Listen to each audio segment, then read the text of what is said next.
Bonjour toi!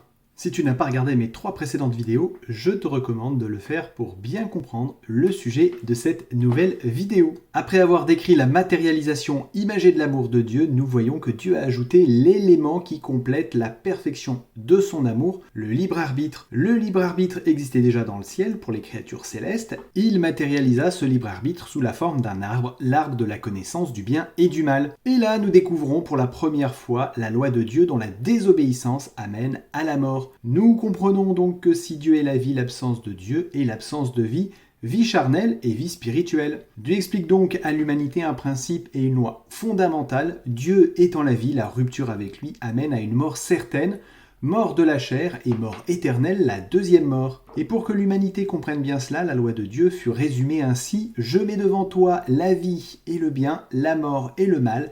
Choisis la vie afin que tu vives toi et ta descendance. L'amour de Dieu se manifeste sous la forme d'une loi où la créature garde la liberté de son choix, rester dans la plénitude de l'amour de Dieu qui est la vie, ou se couper de lui et donc de la vie éternelle notamment. Dès cet instant et avant même que l'humanité fût confrontée à ce choix et jusqu'à la fin du monde, Dieu, en fin pédagogue, instruit l'humanité sur ce qu'est sa loi, l'amour, et sur ce qu'est la désobéissance à sa loi, le péché qui conduit à la rupture avec Dieu et à la mort éternelle. C'est de cette même loi que le rebelle Lucifer sera jugé. Et dans le conflit cosmique qu'il oppose à Dieu, ce dernier savait que quel que soit le choix de l'humanité, son épouse, il serait gagnant.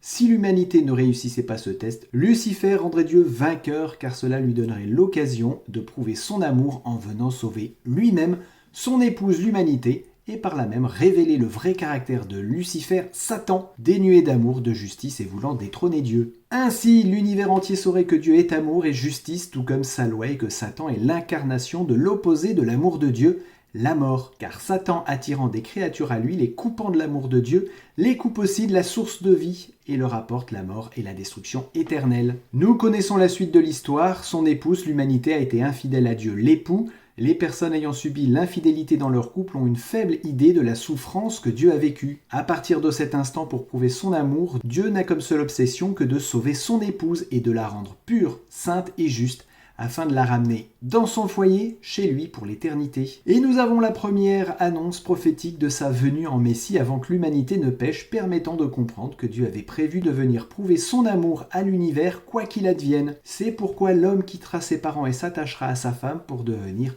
une seule chair, symbole qui veut dire c'est pourquoi Dieu quittera le ciel et s'attachera à l'humanité pour devenir un avec elle. La suite à venir prochainement. Que Dieu te bénisse abondamment. À bientôt.